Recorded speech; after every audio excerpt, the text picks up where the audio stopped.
وہ جو ہمارے ساتھ کرنا چاہے وہ بہتر کرے گا۔ وہ اندر چلے گئے غار کے اندر، اور اس کے بعد پھر رب تبارک و تعالیٰ نے ان پر دوبارہ نیند طاری فرمائی۔ پھر وہ سو گئے ایسے جیسے کہ موت کی نیند ہوتی ہے۔ تو بادشاہ بیدروس نے دیکھا کہ اب واپس گہری نیند میں جا چکے ہیں، تو ان کے لیے ایک بہترین تابوت بنائے، سونے اور چاندی کے تابوت بنائے، اور ہر ایک کا جسم اس تابوت کے اندر رکھا، اور پھر غار کو بند کرنے کا حکم دیا۔ لیکن اصحاب کہف دوسرے ہی روز اس بادشاہ کے خواب میں آئے اور کہا کہ فوراً ہمیں سونے اور چاندی سے آزاد کرو، اس سے نکال دو، کہ ہم اس طرح کی دولت کے درمیان سونا پسند نہیں کرتے۔ پھر اس غار کو کھولا گیا اور وہ سونے اور چاندی کے تابوتوں کو نکال کر جس طرح وہ سادے غار میں آرام فرما تھے ویسے ہی انہیں چھوڑ دیا گیا، اور پھر دیوار بند کر دی گئی، اور بادشاہ بیدروس نے ان کا پورا واقعہ اور ان کے نام وہاں پر کندہ کروا دیے۔ اور پھر قریب میں ایک مسجد بنائی گئی۔ جس دن وہ اٹھے تھے اور بادشاہ کی ان سے ملاقات ہوئی تھی، وہ تاریخ یاد رکھ لی گئی، اور ہر سال اس دن وہاں سارے لوگ عید کی طرح جمع ہوتے تھے۔ ہر سال وہاں پر، اب یہ قرآن پاک میں قال الذین غلبوا علی امرہم لنتخذن علیہم مسجدا، یعنی بادشاہ وقت نے یہ کہا کہ ہم ان کے ہاں ایک مسجد بنائیں گے یادگار کے طور پر، اور سال میں ایک بار سارے لوگ وہاں پر جمع ہوتے تھے۔ میرے عزیزو، آج بھی ہم اولیاء کاملین کے آستانوں پر اگر سال میں ایک بار ان کے عرس میں جمع ہوتے ہیں تو کون سا شرک اور کون سا کفر ہے، کون سی بدعت ہے؟ اصحاب کہف کے ہاں جب وہ سارے ایمان والے جمع ہوتے تھے اور ان کی یاد مناتے تھے، تو یہ تو قرآن سے ثابت ہے۔ بس شرط یہ ہے کہ عرس میں کوئی خرافات نہ ہو، بے حیائی نہ ہو، عورتوں اور مردوں کا اختلاط نہ ہو، ناجائز و حرام چیزیں نہ ہوں۔ اولیاء کو یاد کرنا یہ برکت کا ذریعہ نہیں ہے؟ یقیناً ہے۔ تو اب یہاں پر اصحاب کہف کا یہ قصہ مکمل ہوا۔ بیدروس بادشاہ نے اللہ تبارک و تعالیٰ کا خوب شکر ادا کیا کہ اللہ تعالیٰ نے اپنی نشانی سے سارے لوگوں کا پھر سے عقیدہ درست فرمایا۔ لیکن اب اس غار والوں کی کیا کیفیت ہے وہ قرآن میں سنیے۔ اللہ فرماتا ہے لَوِ اطَّلَعْتَ عَلَيْهِمْ لَوَلَّيْتَ مِنْهُمْ فِرَارًا وَلَمُلِئْتَ مِنْهُمْ رُعْبًا۔ اگر اب کوئی ان کے غار کے پاس جائے دیکھنے کے لیے، جھانکنے کے لیے بھی جائے، تو رب تعالیٰ فرماتا ہے ایسا رعب رکھا ہے اللہ نے ان کے اوپر کہ پیٹ پھیر کر کے وہاں سے بھاگ جائے گا، پیٹ پھیر کر کے وہاں سے بھاگ جائے گا۔ ان کو دیکھنے کی کسی کے اندر تاب نہیں۔ اصحاب کہف آج بھی موجود ہیں اور قیامت تک وہ سو رہے ہوں گے، قیامت تک ان کے غار کی اللہ تعالیٰ حفاظت فرمایا ہے۔ اب جیسے جارڈن میں بھی میں خود گیا ہوں، ایک جگہ بنی ہے اصحاب کہف کا غار، اور وہاں مسجد بھی ہے۔ ہم اس غار کے اندر بھی گئے، وہ لوگ کچھ ہڈیاں وغیرہ باکسوں میں رکھیں اور کہہ رہے ہیں کہ اصحاب کہف ہیں۔ ہمارا دل نہیں مانتا اس چیز کو، کیونکہ قرآن کہہ رہا ہے کہ تم ان کے غار تک جا نہیں سکو گے، اور اگر دیکھو گے تو رعب طاری ہو جائے گا۔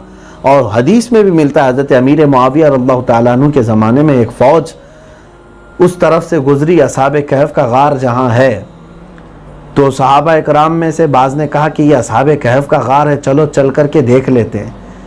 تو اس میں دو جماعتیں ہوئی، بعض صحابہ نے کہا، منع کیا کہ نہ جائیں اس طرف، منع کیا ہے، اور بعض صحابہ نے کہا ہم جا کر دیکھتے ہیں۔ تو جو صحابہ گئے ایک جماعت، تو فرماتے ہیں جیسی قریب گئے ایک آگ کی طرح غار میں سے کوئی چیز نکلی، اور یہ سب کے سب منہ پھیر کر کے واپس آ گئے، کوئی غار کے اندر داخل نہیں ہو سکا اور دیکھ نہیں سکا۔ تو رب تبارک و تعالیٰ نے ان کی ایسی حفاظت فرمائی کہ صحابہ بھی وہاں نہیں جا سکے، تو پھر اب کیا ہم لوگ کہاں ویڈیو اور فوٹو شوٹنگ کرتے ہوئے چلے جائیں گے؟ تو جس غار میں آج جا رہے ہیں یہ بنایا ہوا ہوگا، اس کی کوئی سند نہیں، جارڈن میں ہے ایک جگہ پر، عمان میں۔ بہرحال اللہ تبارک و تعالیٰ کے یہ وہ نیک بندے جنہوں نے اپنے ایمان کی حفاظت فرمائی، اور اللہ کریم نے ان کی ایسی حفاظت کی کہ ان کا تذکرہ قرآن میں بیان فرمایا۔ میرے عزیزو، اب یہاں پر ان کے ناموں کی ہی اگر میں برکت آپ کو بتا دوں، توجہ چاہتا ہوں، صرف نام جو مجھے یاد ہیں، اور میں اکثر اس کو پڑھتا ہوں یا جن لوگوں کو لکھ کر کے دیتا ہوں، کیونکہ اکثر الگ الگ تفاسیر میں الگ الگ نام ذکر ہیں، لیکن جو صحیح روایات کو جمع کرنے کے بعد اصح